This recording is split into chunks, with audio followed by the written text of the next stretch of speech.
All right, I think we'll get started. Hi, everyone. Just as a brief introduction, my name is Patil Jojarian. I am the Director General for H1 Dubai 2025, and I'm incredibly excited to be delivering the Crisis Committee training today. Crisis committees are some of the most dynamic and fast-paced, and in my opinion, the most fun committees that you can be a part of. And so I'm really excited to be sharing more about what this committee entails and what you guys should look forward to, how crisis committees operate, and just some more information on the functions of this committee. If you have any questions, feel free to drop them into the chat and I'll do my best to answer them, but we'll also have a Q&A time at the very end. And so yeah, without further ado, let's get started. All right, so what is a crisis committee? In case you haven't heard of what a crisis committee is, it's typically a smaller sized committee composing of about 10 to 20 delegates, which then translates into 40 to 50 speeches. These are super fast paced. They're typically historical, so rooted in some sort of historical event that has happened. Sometimes they're fictional, and so you'll see some of these super creative and theatrical committee types that are based on fiction. They're not necessarily based on real events that have happened in the past. And they typically tend to be super dramatic in style, unlike some of the other GA and EcoSalt committees that are, again, rooted in real world issues today. So that's the main distinguishing factor between the two. They are generally delegate driven, so this is done in the form of representing a character or a historical figure, unlike GA and ECOSOC committees where you represent a country. And also, there are no formal blocks in crisis committees. You're representing an individual historical figure or a character, and so you don't necessarily create blocks that you see in larger GA committees that are based on um, similar treaties that you have, similar ideological backgrounds. And so that's another main distinguishing factor between the two. Also, keep in mind that in crisis committees, you do not pass resolutions that you create with, say, a block in a GA or ECOSOC, but rather you pass directives. And we'll get into more on what directives entail, but these are short, um, like one clause solutions that you pass as opposed to a more consolidated and longer resolution that you see in GAs and ECOSOCs. Another key point about crisis committees is that you'll have a front room where you, as the delegates, are going to be representing these characters or historical figures, and where the formal debate is going to happen, and the crisis component. But more so, the back room is for generally the crisis component, where once you write your crisis notes, they go to the back room, and that's where you'll get responses from the crisis team. The crisis committee is also typically about the consequences of the committee actions, but also as well as the substantive debate. So you have both facets of the committee as opposed to, again, GA and ECOSOCs that are more rooted in the substantive debate.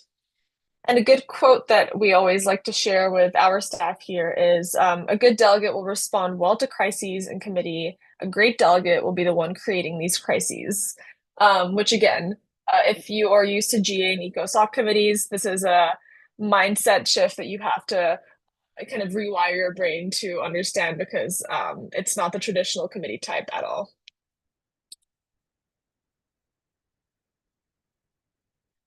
All right, so crisis updates, breaks, and events. What are these? These are typically imagined yet very realistic. And so something that may seem super fictional and unrealistic in the real world is very true for the purpose of this committee. And they are typically created by your committee staff. What are crisis updates? So the crisis staff in the back room, they will come into your committee and start acting out these very theatrical and dramatic crisis updates that will, I mean, they're you can't prepare for them. They come throughout the committee as you go. And so these are short skits, performances, little acting that goes on, and they typically happen in rounds throughout the committee. After the crisis happens, after the little performance happens from the crisis team, you can ask for more information, but key points, don't ask crisis questions about things that you already know. So don't ask questions for the sake of asking them. Be really thoughtful in what you want to know more about that crisis or you need more clarity on. And also be very specific. That goes hand in hand with that. And also convey enthusiasm to the chair and staff. Again, don't overdo this, but it's always good to really invest in these crises as delegates. So, what is the flow of a crisis committee? Before we get into that, I want to briefly touch on directives. So directives are typically short. They're about 3/4 to a page, and these are initiatives to solve the crisis at hand. Um, and these are handwritten on legal pads. So every delegate will get a legal pad, kind of like a notepad, where they'll write the directives and also their crisis notes. Again, I'll explain what those are in further detail in the next few slides. So that is one thing that you will be getting in committee. You do not have to bring your own legal pad. Order of events, we typically start with an intro speech, and then we'll go into the directive rounds where we'll have crisis breaks. This is your time to ask questions, and you have to start writing. You have to start picking up on what's happening in these crises, keeping a note of all the details in the crises, so that you can start making your own crisis arcs and start adding to the crisis as the committee moves forward. You'll then move into moderated caucuses. Well, you have a selection of speeches that you provide, and then shift to unmoderated caucuses. This is more like an informal time to talk to other delegates within your committee, and then go into voting procedure. And this typically repeats again and again in cycles. Then you'll have another crisis break again, go into the same pattern of order of events. Yeah, so to kind of see this in more of a visual format, you'll typically have a crisis break, and then you'll have a moderated caucus to discuss this crisis break, to discuss what happened, how you guys can resolve it, seek clarity on the crisis, have every delegate provide their own perspective on the events. Again, super dramatic, super creative. That's what we like to see. Again, then you'll move on to a moderated caucus where you discuss solutions to the crisis. From there, you will introduce directives, potentially press releases, then move on to an unmoderated caucus to discuss some of the directives that you have, potentially merging directives, and then moving into voting procedure. So again, this cycle repeats and repeats and repeats, something that you don't see in GAs and ECOSOC committees where it's very much set. You'll start with a selection of moderated caucuses, move into unmod, start writing working papers, draft resolutions, and then presenting those draft resolutions, and that is it. But this cycle is very much fast-paced and repeats over and over again. So that is, in my opinion, what makes crisis committees super fun, super quick. You have to think on your feet. And so the skill set I think that is required for a crisis committee does differ significantly from GA and ECOSOC committees. So speaking in crisis committees, fundamentally, it is the same as speaking in larger committees. I don't want to completely divorce the two committees from each other, but you often speak sitting rather than standing. So you're in typically a smaller room. It's potentially a round table. It's much more of an intimate environment as opposed to a committee of 100 or 200 delegates. And the whole purpose is for you to make points that move the committee forward towards substantive action.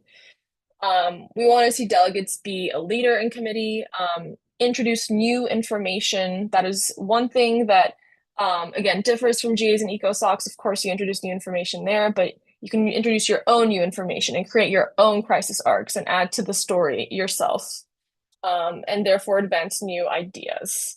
It's all about the newness of the committee. We also do appreciate humor. It's a very effective weapon in crisis committees, but of course, make sure that your humor is appropriate, think at least 5 times before you say something that you think could be inappropriate. So just keep that in mind. There's a fine line between humor and inappropriateness. Um, Also, keep a calm demeanor unless the situation calls for more. Again, crisis committees are super chaotic. They are meant to be chaotic by virtue of what they are. But try to be calm throughout the crisis breaks that you receive. And again, another quote that we like to pass around is speaking in a GA or a General Assembly is like acting on stage. Speaking in a crisis committee is like acting in a movie. Um, so your task is to be good actors, but also strategic uh, diplomats in a way.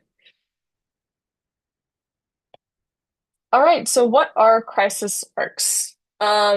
Crisis arcs are the most effective way for you to control crisis committees and build your character's power and influence. So a crisis arc is essentially um, somewhat of a story or series of events that you as a representative in the committee want to advance. So you have to have a clear end goal. What are you trying to achieve through your crisis arc?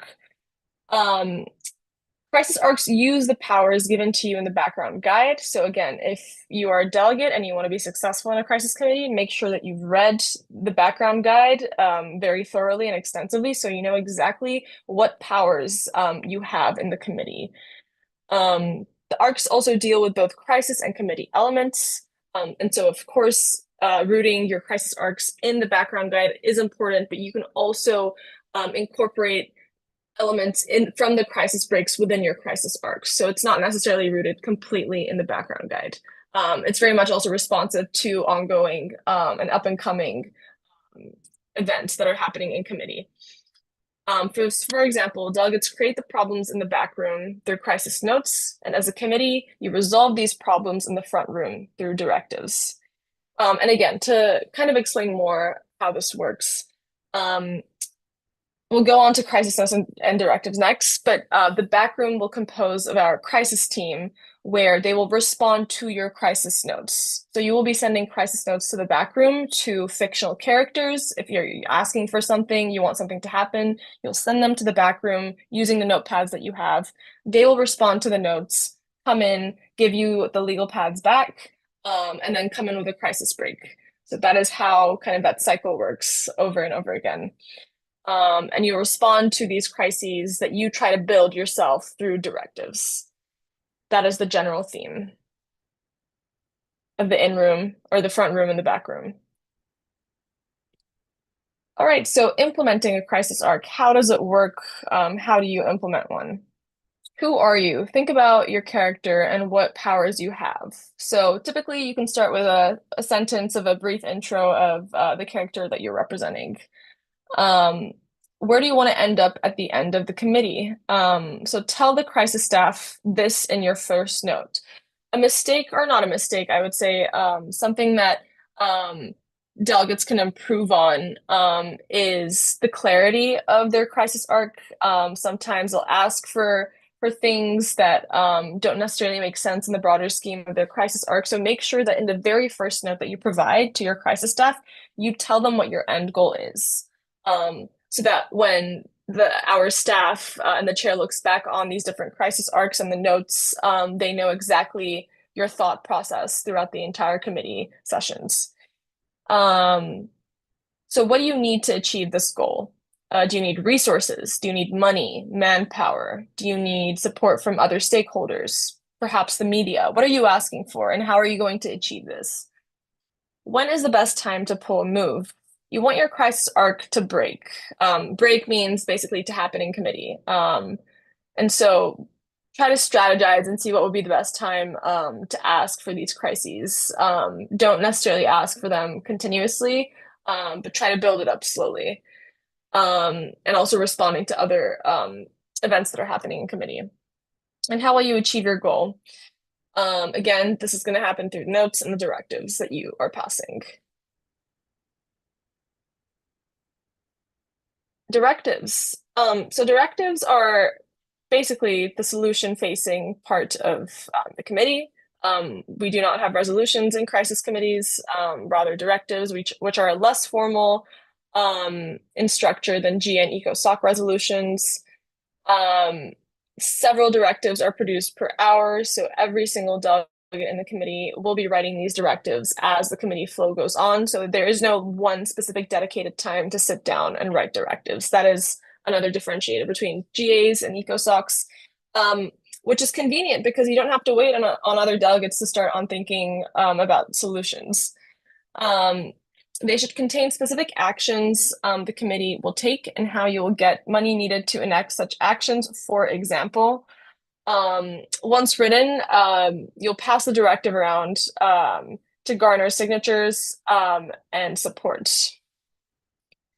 Um, Again, always be willing to work with others and merge. As I said, you can still write directives without necessarily um, forming blocks. Blocks isn't really a formal part of crisis committees, but it's always good to work with others to make sure that you are um, agreeing on the types of directives that are being passed, and so that the chair can also see that you are a leader and you can really build on consensus with other delegates in the committee.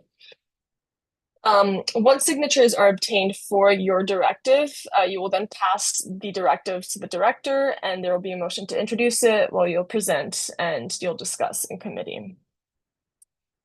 So just to recap, directives are short and less formal, solution-based kind of little documents that you pass to resolve the crises that arise in your committee.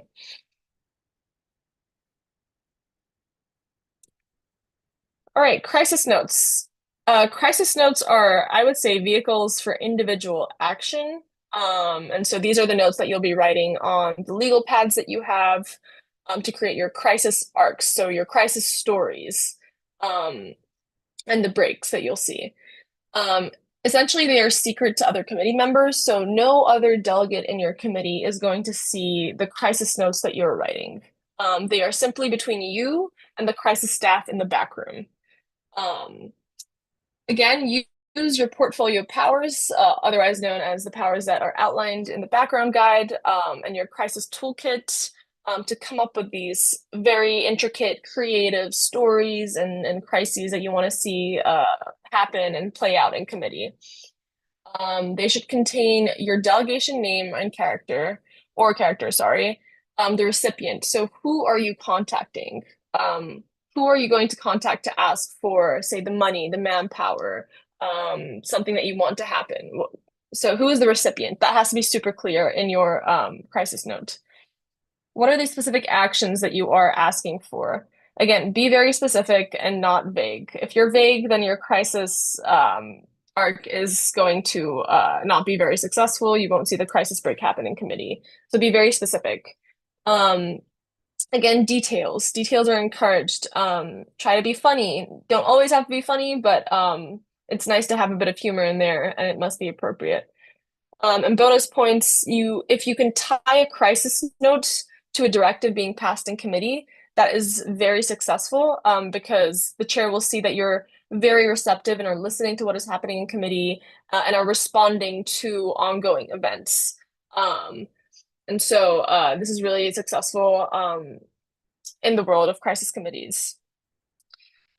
Ideas for crisis notes. They can be personal messages. What are the actions that you're asking for? Are they military in nature? Are they covert, economic, humanitarian?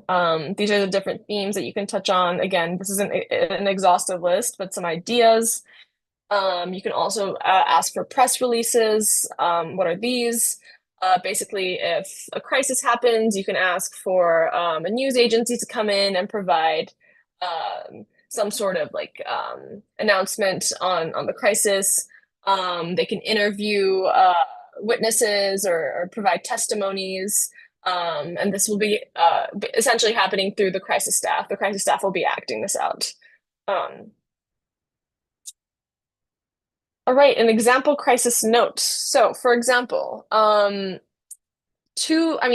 let's talk about what is good about this crisis note and what is perhaps not so great.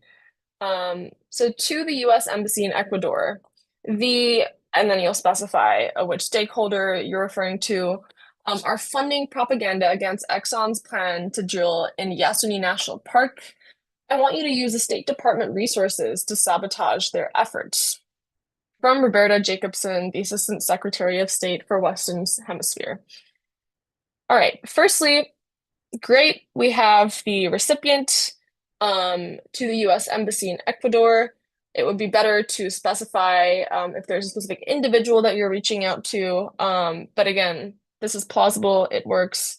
You have, coming from Roberta Jacobson, the Assistant Secretary of State. So that is going to be yourself, whichever character you're representing.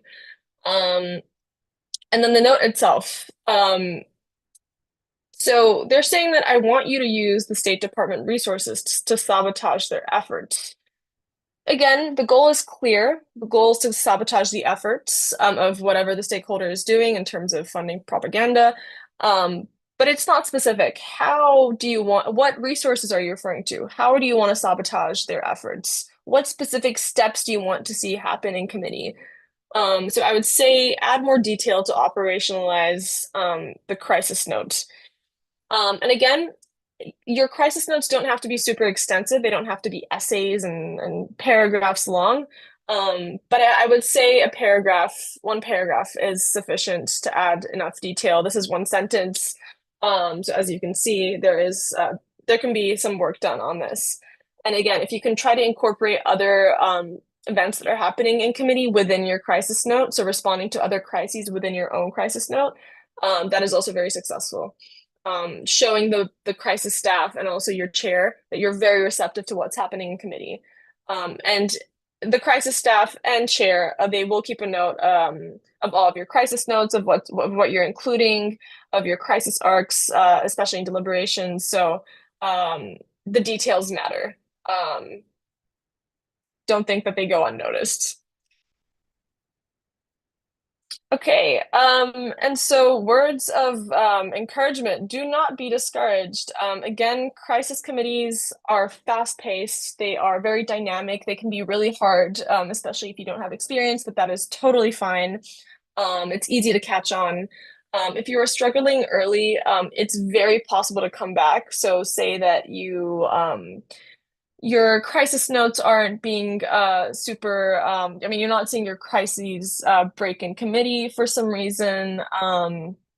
It is possible to come back, try to shift to a new ideological alternative, try to amend the crisis arc that you have developed or are planning to develop, and use the crises as an opportunity to redirect the committee entirely.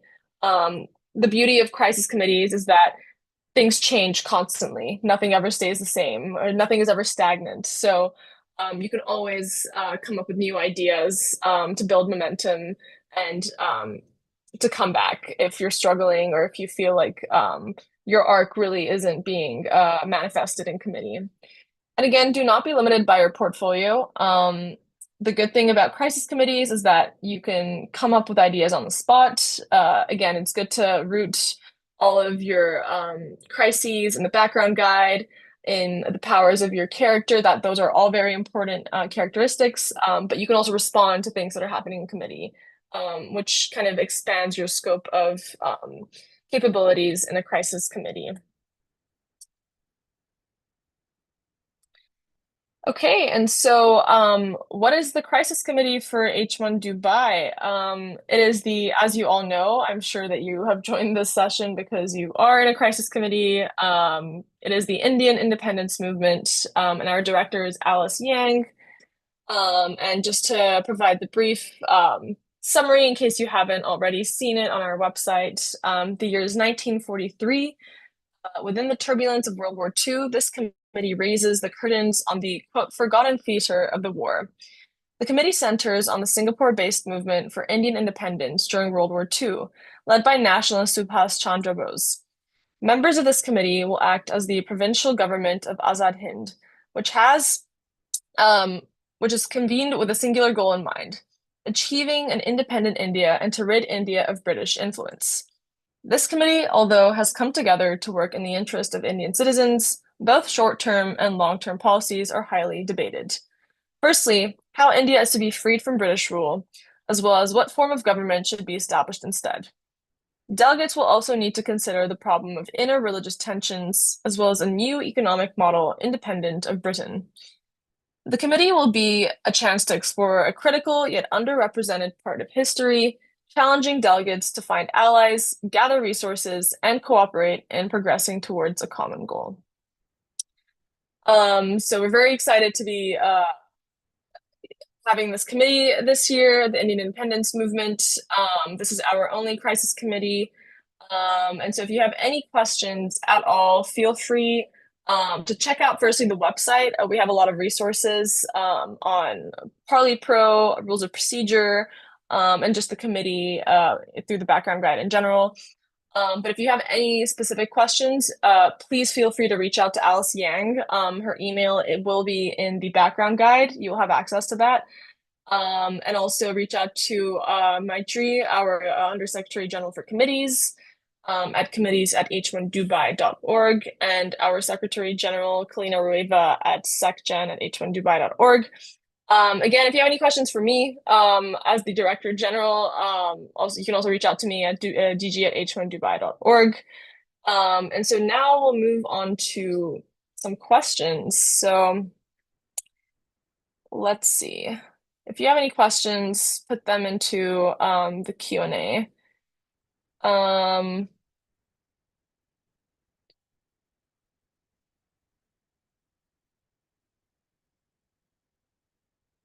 Okay, so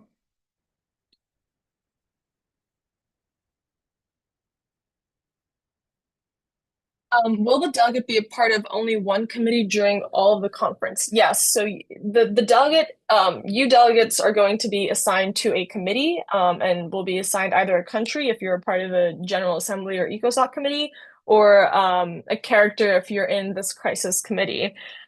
So you will only be a part of that committee for the entirety of the conference.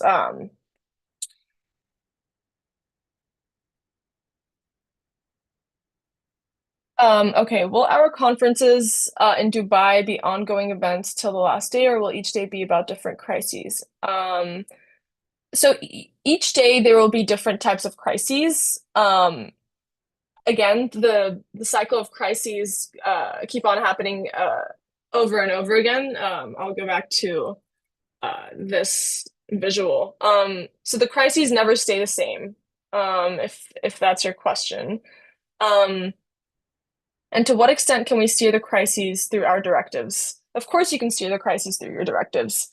Um, but the directives are typically meant to solve the crises. So that's the main distinguishing factor. I would say steer the crises through your crises notes, more so than the directives themselves.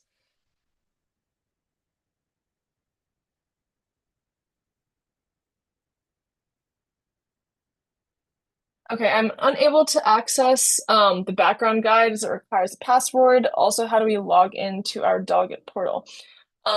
Okay, so the background guide is available if you have registered and have paid, and you should have received the password from our staff. If not, please email us at these two emails.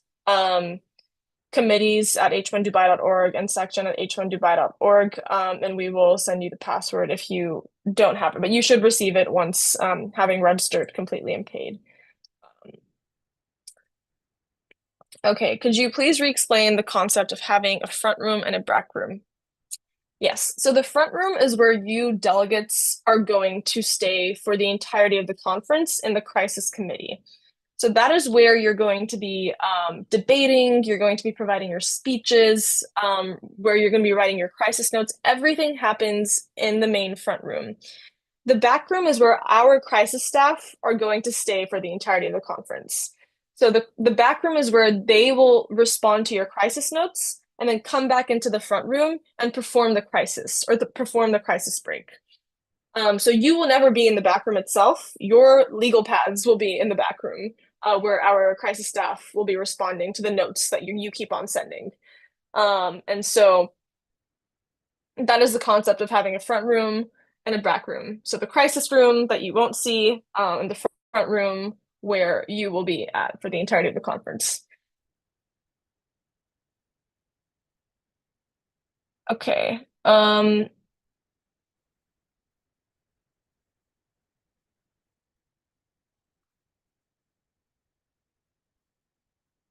All right. So fictionally, of course, if a delegate dies, can they still send directives and or I'm assuming not sure how this will be useful, crisis notes. Um, okay, so again, this is subject to what Alice deems as suitable for the flow of committee. Um, but I'm assuming that uh, they will be allowed to send directives. We don't want to completely remove the powers of the delegate itself. We want to make sure that everybody always can contribute. But again, if it's for, say, a short period of time where they can't respond to a directive or a crisis note, that is up to the discretion of the chair of Alice. So she will specify. Um, yeah.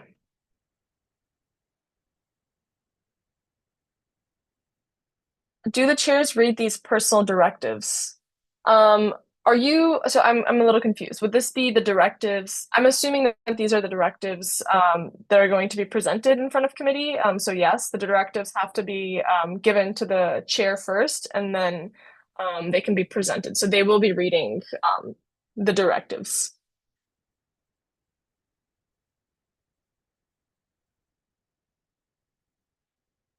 Okay, we have a few questions about the emails. Committees at h1dubai.org is the email for Maitri, so that should be working. If not, send them to secgen at h1dubai.org, and I will follow up with Alice's email. But that is only available in the background guide if you have access to that. Okay.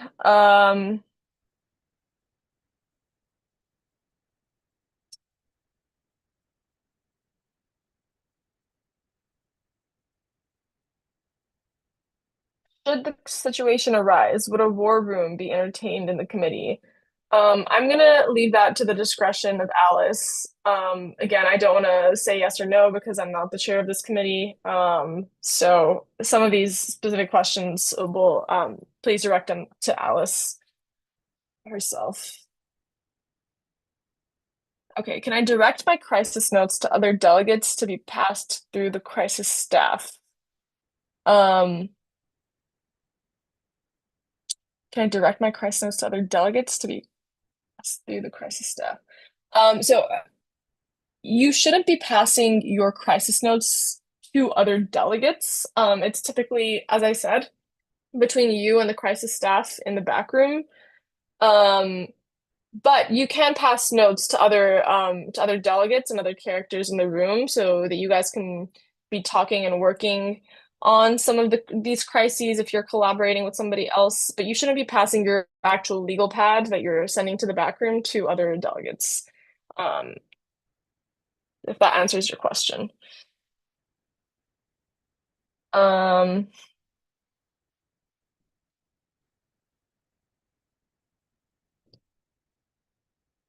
what else?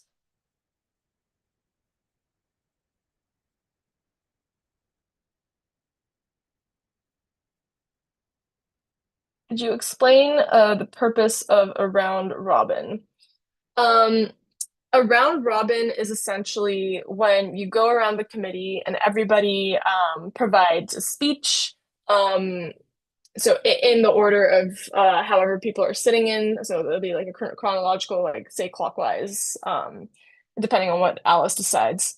Um, the purpose of a round robin is to make sure that everybody in the committee speaks, number one. Number two, it's to go around and have everybody introduce themselves, especially in these very nuanced and niche committees where you have characters that you might not have heard of before, or you don't know what their stance is, you don't know what their end goal is or what types of crises they're going to present. It's a chance for everybody to provide an introduction, to provide a powerful speech in the beginning of committee.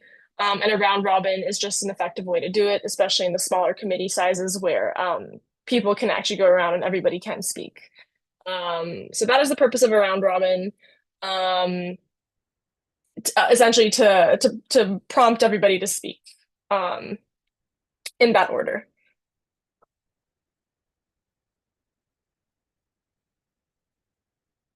Okay, I don't understand the purpose of character arcs. Okay, so we touched on crisis arcs. Crisis arcs are, as we said, a story that you as a delegate in this crisis committee are presenting. It's a series of events that you would like to happen, and together they form this arc, this story. And so that happens through the crisis notes that you send to the back room. It happens through the crises that you are asking for to come together to form this chronology of events called the crisis arc. Character arc, um, uh, I I don't I think you might have meant crisis arc in that context. So, um,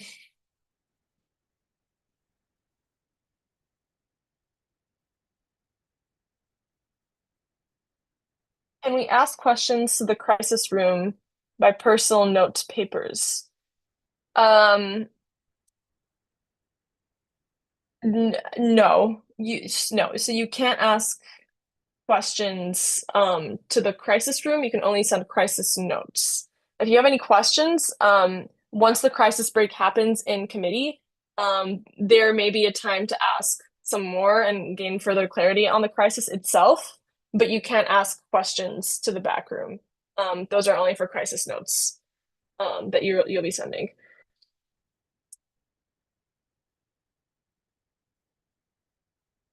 Okay, is the round robin something that could be at any time or only at the beginning of the committee? Typically, it's done at the beginning of the committee, but I wouldn't rule it out of the possibility of having a round robin again. So no, you can have round robins. I mean, from my experience, again, up to the discretion of the chair, up to the discretion of Alice. Uh,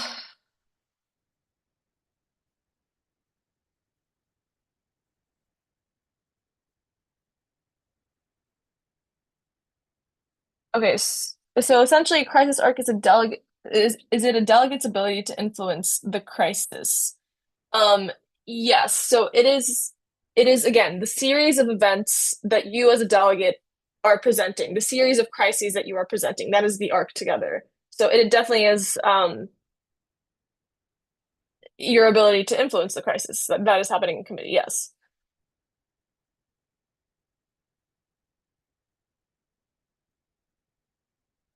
Can a delegate be accused of treason and a trial conducted in the committee? Um, Again, these are great ideas. Would defer to Alice because something that I may allow as a crisis director, she might not allow. But these are all ideas that you can keep in mind for your crises.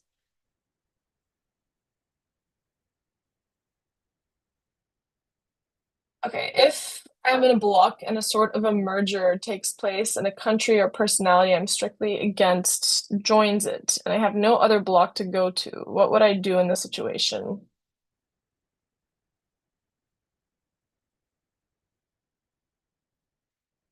Okay. Um, So typically, in the first place, you shouldn't be having, I mean, if a country or personality is joining a bloc that you were a part of, there is something wrong because ideologically, I'm not sure how someone that you are against will join this bloc in the first place. So that might be something that your chair picks up on in the first place. But in that case, again, talk to the larger block or group.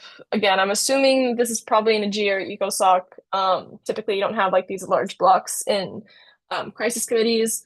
But yeah, talk to this is negotiation. It's debate. This is where your skills will shine. Again, I understand sometimes these circumstances are out of your hand and out of your control. But if that happens, don't be discouraged. Again, the beauty of crisis committees is that you don't necessarily have to be too ingrained in a larger block that you see in GAs and ECOSOC. So you still do have some leeway to still influence committee without being rooted in a larger group. Again, it's good to be a part of a collaborative block somewhat. But yeah, talk to the members of the group.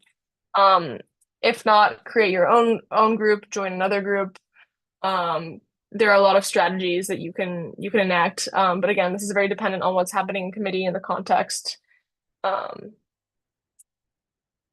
all right, so answer two more questions.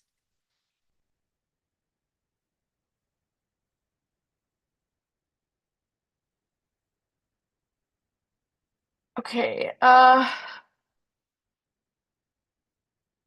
already did this one.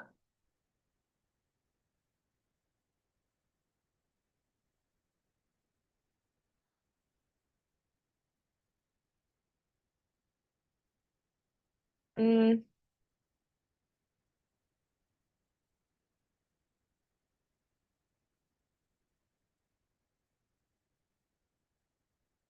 okay, I'm not sure. When will we receive a dues voucher? If you could retype that question, I'm not sure what you're referring to.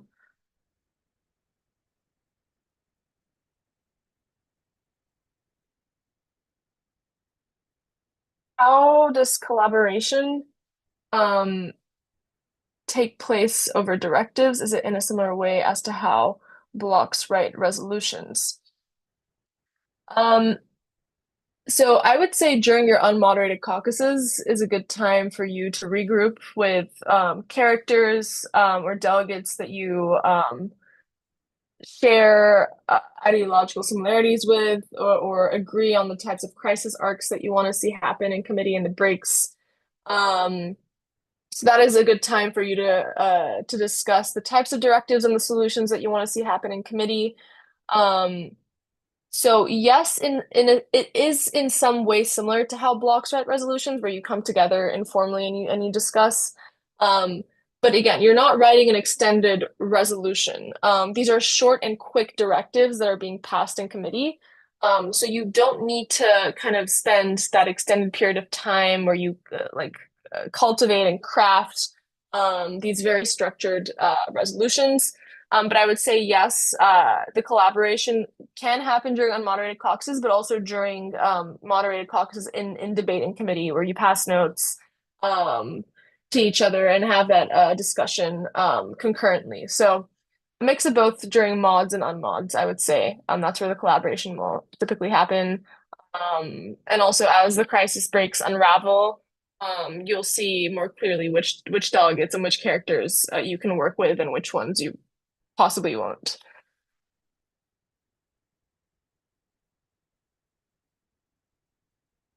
Okay, so that is all that I will be answering for today. Again, if you have any questions, please feel free to reach out. I know that some of you are saying that Alice's email is not working. I will get back to you on that. I'll have Maitri send an email to all the delegates in the committee. But reach out to, again, committees at h1dubai.org or secgen at h1dubai.org if you have any questions. And thank you so much for joining. And I really, really look forward to this conference and seeing you all in person in less than a few weeks. So thank you so much for joining.